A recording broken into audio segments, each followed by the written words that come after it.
नमस्कार दोस्तों, स्वागत है आपका हमारे YouTube चैनल श्री भक्ति में। कैसे हुई थी राधा की मृत्यु? श्री कृष्ण ने क्यों तोड़ दी थी बांसुरी? जब भी प्रेम की बात होती है तो श्री कृष्ण और राधा के प्रेम की मिसाल सबसे पहले आती है। राधा कृष्ण के प्रेम को जीवात्मा और परमात्मा का मिलन कहा जाता है। राधा कृष्ण का बचपन का प्यार ही था। श्री कृष्ण जब 8 साल के थे तब दोनों ने प्रेम की अनुभूति की। राधा श्री कृष्ण के दैवीय गुणों से परिचित थी। उन्होंने जिंदगी भर अपने मन से प्रेम की स्मृतियों को बनाए रखा। यही उनके रिश्ते की सबसे बड़ी खूबसूरती थी।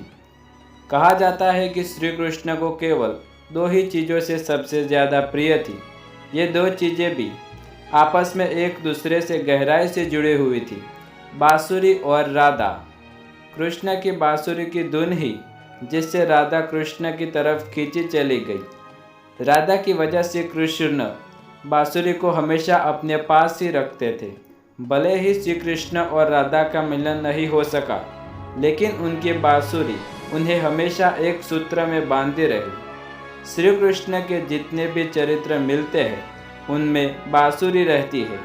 बांसुरी श्री कृष्ण राधा के प्रति प्रेम का प्रतीक है। वैसे तो राधा से जुड़े कई अलग अलग विवरण मौजूद हैं, लेकिन एक प्रचलित कहानी आज हम आपको सुनाने जा रहे हैं। भगवान श्री कृष्ण से राधा पहली बार तब अलग हुई जब मामा कंस ने बलराम और कृष्ण को आमंत्रण किया। वृंदावन के लोग यह खबर सुनकर दुखी हो गए। मथुरा जाने से पहले श्री कृष्ण राधा से मिले थे। राधा कृष्ण के मन में चल रही हर गतिविधि को जानती थी। राधा को अलविदा कह कृष्ण उनसे दूर चले गए। कृष्ण से यह वादा करके गए थे कि वो वापस आएंगे, लेकिन कृष्ण राधा के पास वापस नहीं आए।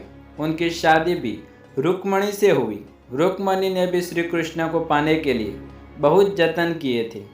श्री कृष्ण से विवाह के लिए वह अपने भाई रुक्मी के खिलाफ चले गई।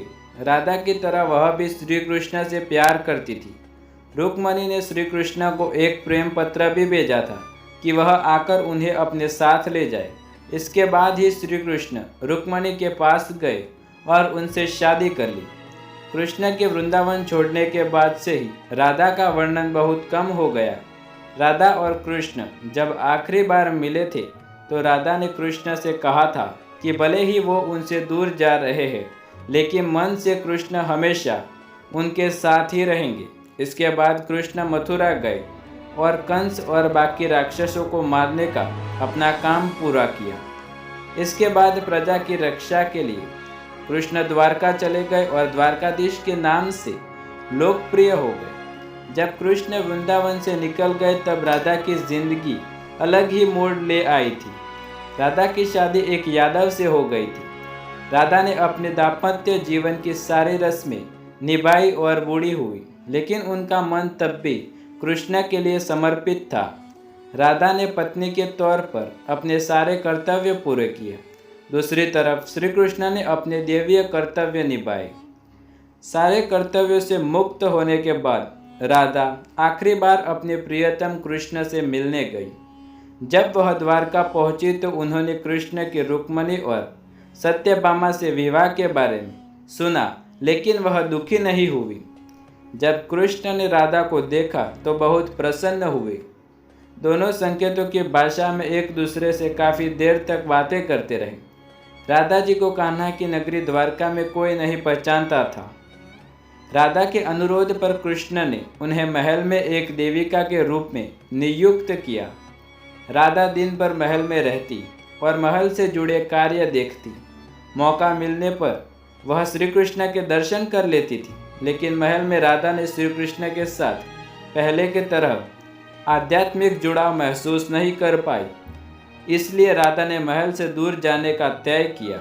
उन्होंने सोचा कि वह दूर जाकर दोबारा श्री कृष्ण के साथ गहरा आत्मीय संबंध स्थापित कर पाएगी। उन्हें नहीं पता था कि वह कहाँ जा रही है, लेकिन भगवान श्री कृष्ण जानते थे। धीरे धीरे समय बीता और राधा बिल्कुल अकेली और कमज़ोर हो गई। उसी वक्त उन्हें भगवान श्री कृष्ण की आवश्यकता पड़ी। आखिरी समय में भगवान श्री कृष्ण उनके सामने आ गए।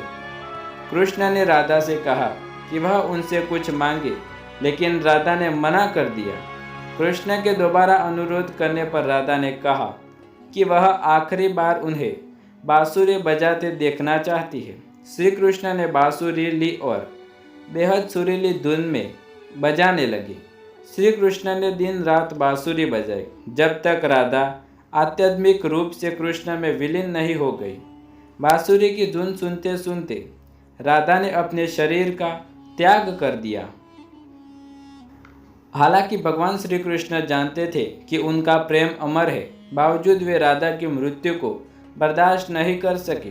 कृष्ण ने प्रेम के प्रतीकात्मक अंत के रूप में बांसुरी तोड़कर झाड़ी में फेंक दी।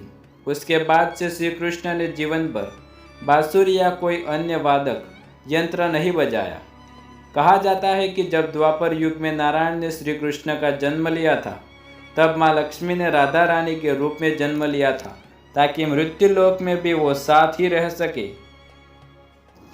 तो दोस्तों, आपको यह वीडियो पसंद आए तो वीडियो को लाइक, शेयर, कमेंट करें। हमारे यूट्यूब चैनल श्री भक्ति पर नए हैं तो चैनल को सब्सक्राइब करें और बेल आइकन ज़रूर दबाएं।